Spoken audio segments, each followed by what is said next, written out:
Welcome to my channel.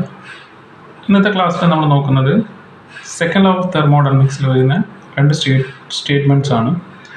ആദ്യം വരുന്നത് kelvin Planck statement ആണ്. Second one is Clausius statement.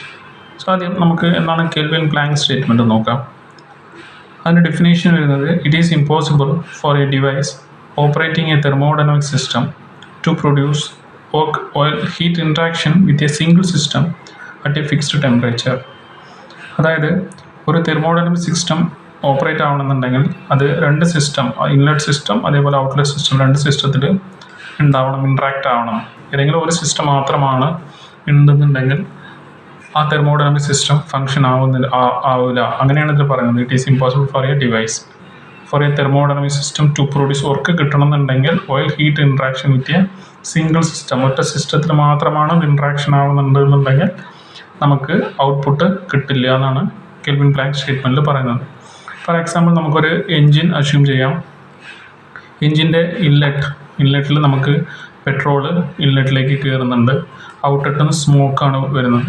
ഇപ്പോൾ ഔട്ട്ലെറ്റ് ക്ലോസ് ആണെന്നുണ്ടെങ്കിൽ സിസ്റ്റം 1 പെട്രോൾ ഒഴിക്കുന്ന ഇൻലെറ്റ്, സിസ്റ്റം 2 ഔട്ട്ലെറ്റ് ക്ലോസ് ആണെന്നുണ്ടെങ്കിൽ ഒരു സിസ്റ്റം മാത്രമാണ് അതിൽ ഫങ്ഷൻ ആവുന്നത്. ഇൻലെറ്റ് എന്ന് പറയുന്ന സിസ്റ്റം ഓക്കെയാണ്, ഔട്ട്ലെറ്റ് എന്ന് പറയുന്ന സിസ്റ്റം ക്ലോസ് ആണെന്നുണ്ടെങ്കിൽ ആ എൻജിൻ ഓപ്പറേറ്റ് ആവില്ല. അതേപോലെ ഇൻലെറ്റ് കൂടെ പെട്രോൾ പോകുന്നില്ല, ഔട്ട്ലെറ്റ് മാത്രമാണ് ഓപ്പൺ. അങ്ങനെ ആയാലും എൻജിൻ ഓപ്പറേറ്റ് ആവില്ല. അപ്പോൾ ഒരു എൻജിൻ ഓപ്പറേറ്റ് ആവണമെന്നുണ്ടെങ്കിൽ നമുക്ക് രണ്ട് സിസ്റ്റം, ഇൻലെറ്റ് സിസ്റ്റം വേണം, ഔട്ട്ലെറ്റ് സിസ്റ്റം വേണം. സോ നമുക്കിവിടെ ഒരു എക്സാമ്പിളായിട്ട് നമുക്ക് എൻജിൻ തന്നെ പറയാം. എൻജിനിൽ വരുന്ന എക്സാമ്പിളാണ് കെൽവിൻ പ്ലാങ്ക് സ്റ്റേറ്റ്മെൻറ്റ്. സോ അടുത്ത നമ്മൾ നോക്കുന്നത് Clausius statement. So Clausius statement എന്ന് പറയുന്നത് നമുക്കൊരു ഹീറ്റിനെ ഹോട്ട് ബോഡി ടു കോൾഡ് ബോഡിയിലേക്ക് ഹീറ്റിനെ ട്രാൻസ്ഫർ ചെയ്യാൻ പറ്റും. So this is possible. Hot body എന്ന് പറയുന്നത് ജസ്റ്റ് അസ്യൂം ഇവിടെ ഒരു 60 degree Celsius, 60 degree Celsius to 20 degree Celsius, 60 degree സെൽഷ്യസിൽ നിന്ന് 20 ഡിഗ്രി സെൽഷ്യസിലേക്ക് ഹീറ്റ് ഓട്ടോമാറ്റിക്കായിട്ട് ട്രാൻസ്ഫർ ആവും. But if you are trying to transfer the heat from low temperature to high temperature, ഇവിടെ ലോ ടെമ്പറേച്ചർ ആണ്, ഇവിടുന്ന് ഹൈ ടെമ്പറേച്ചർ. ലോ ടെമ്പറേച്ചറിൽ നിന്ന് ഉള്ള ഹീറ്റിനെ, ഫോർ എക്സാമ്പിൾ ഇവിടെ 20 ഡിഗ്രി സെൽഷ്യസ്, ഇവിടെ 60 ഡിഗ്രി സെൽഷ്യസ് ആണെന്നുണ്ടെങ്കിൽ നമുക്ക് ഹീറ്റിനെ ട്രാൻസ്ഫർ ചെയ്യാൻ പറ്റില്ല. 20 ഉള്ള ഹീറ്റ് ഇവിടേക്ക് ട്രാൻസ്ഫർ ആവണമെന്നുണ്ടെങ്കിൽ ഇവിടുത്തെ ടെമ്പറേച്ചർ 20 ഉള്ളത് 15 ആവണം, ഇവിടുത്തെ ഹീറ്റ് കൂടണം. അങ്ങനെ ഒരു പോസിബിൾ അല്ല. ഇവിടുന്നാണ് ഹോട്ടിൽ നിന്നാണ് കോൾഡിലേക്ക് ഹീറ്റ് ട്രാൻസ്ഫർ ആവുന്നത്. അപ്പോൾ നമുക്ക് കോൾഡ് ബോഡിയിൽ നിന്ന്, അതായത് ലോ ടെമ്പറേച്ചറിൽ നിന്ന് ഹൈ ടെമ്പറേച്ചറിലേക്ക് ഹീറ്റിനെ ട്രാൻസ്ഫർ ചെയ്യണമെന്നുണ്ടെങ്കിൽ നമുക്കൊരു വർക്ക് ഇവിടുന്ന് കൊടുക്കണം. സോ അതിന് നമുക്ക് എക്സാമ്പിളായിട്ട് നമുക്ക് റെഫ്രിജറേറ്ററിനെ പറയാം. റെഫ്രിജറേറ്ററിൽ എന്താ നടക്കുന്നത്? ഫ്രീസറിൻ്റെ ഉള്ളിലുള്ള ടെമ്പറേച്ചർ എത്രയുണ്ടാവുക? ഒരു -5. ജസ്റ്റ് അസ്യൂം 5 ഡിഗ്രി സെൽഷ്യസ് ഉണ്ടെന്ന് വെച്ചു. 5 ഡിഗ്രി സെൽഷ്യസ് ആ 10 ഡിഗ്രി സെൽഷ്യസ് ലോ ടെമ്പറേച്ചറാണ്.